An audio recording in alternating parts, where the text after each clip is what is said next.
আসসালামু আলাইকুম রহমতুল্লাহি ওয়া বারাকাতুহু। ভাই আমরা আসাম থেকে আসছি কলিকাতায়। এখন কলিকাতা কি জায়গার নামটা জানি না সঠিক। একটা মসজিদে আসছি, কিন্তু খুব ধনী জায়গা। সাইডে বহুত বড় একটা বিল্ডিং আছে। তারপর মসজিদটা একদম ছোট, আর সাইডে একটা বিরাট বড় পুকুর আছে। বহুত বড় পুকুর আছে, যা আগের দিনে রাজা বাসা ছিল এরকম দেখাচ্ছে।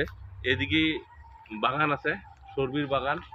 এটা নাশপাতি গাছ হয় নাকি গাছ হয়, হ্যাঁ। তারপরে যে পুরা জঙ্গল ছিল, আমরা নিজে সাফ করে নিছি। কিন্তু এদিকেও একটা মস্ত বিল্ডিং আছে, এদিকে একটা তেঁতুলি গাছ আছে, নারকেল গাছ আছে।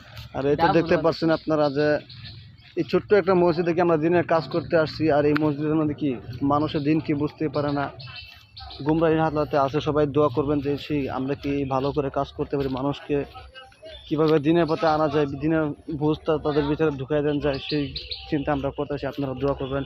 এই তো ছোট্ট একটা মসজিদ, এই মসজিদের মধ্যে কি এই যে সবাই জমাতের মানুষ তারা কি দিনে মেহনত করতেছে। এই যে মসজিদের সামনে পুকুর, নাই কোনো কল, নাই কোনো লেট্রিন, হ্যাঁ। এত কষ্ট ভিতরে একটা মসজিদের মধ্যে আসছে। সব তারিখানা হিন্দু এলাকা। এতে দেখতে পাচ্ছেন বিল্ডিংটা, এই বিল্ডিংটা কি হিন্দু মানুষের বিল্ডিং।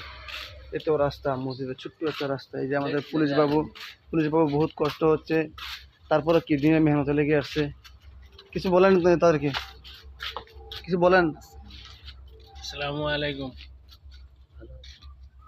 সবাইকে বলেন কোন জায়গায় আসছি আমরা। এটা কি জায়গা ছিল? জায়গাটার নামটা কি?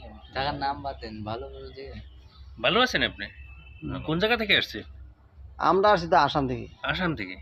আসাম থেকে ডাইরেক্ট আসছেন না তো? এখানে তো আমরা কোন জায়গা থেকে আসছি? এখানে আমরা ফলতামার কাছে আসছি। আচ্ছা আচ্ছা, ঠিক পাতা আছে। থেকে আসছি এখানে। আচ্ছা, জায়গাটার বিষয়ে কিছু বলবেন, যে এই জায়গায় আগে কি হয়েছিল। এই জায়গা আগে তো মানে মানুষ ছিল না।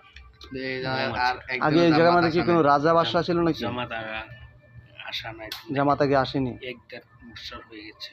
1-1.5 বছর হয়ে গেছে। 1-1.5 বছর হয়ে গেছে। 1-1.5 বছর, ঠিক আছে।